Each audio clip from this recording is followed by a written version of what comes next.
Hi there, I'm Rebecca Shatsky. I am the breast medical oncology team leader at UC San Diego and director of the inflammatory and triple negative breast cancer program there as well.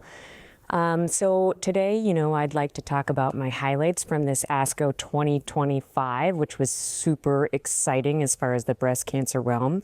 I'm also an editorial board member of Breast Cancer Today and excited to speak with you all. So in the HR positive setting, it's been a time where we're about to get a bunch of different drugs into the market potentially. And so this is going to be an exciting time. We started with the VERITAC trial that Erica Hamilton beautifully presented. Now that drug, we used to call it ARV-471, now it's called vepdegestrant.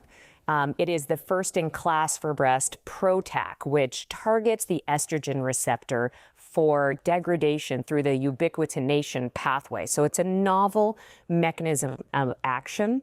I've personally been able to use this drug in clinical trials before and have been impressed by its low toxicity. Patients tolerate it quite well. And its efficacy in some of the more heavily pretreated endocrine responsive patients. So it's known to work in an ESR1 mutated population. And I think that is going to be interesting to see PROTAC versus the oral SERDs, selective estrogen receptor degraders, that we know are coming. We already have one of those approved, which is elacestrant. And so we know from the Emerald trial that that drug works quite well in certain patients that are highly endocrine responsive, so not your early progressors on CDK4/6, but those that have had a longer duration and maybe have a more classic luminal A disease as opposed to some of the luminal B, more aggressive breast cancers. But that drug as a single agent by itself can work.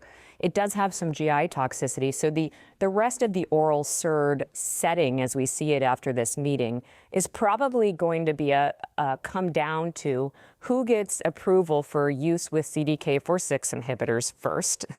And the EMBER-3 trial and EMBER-4 trial, where we have imlunestrant combined with abemaciclib, may be first in class there.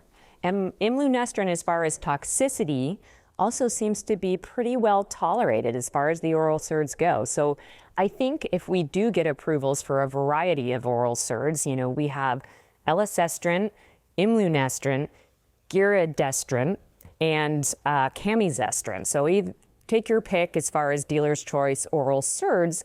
Some of these choices may come down to the toxicity profile of the oral SERD and who gets approved as a double combination agent fastest.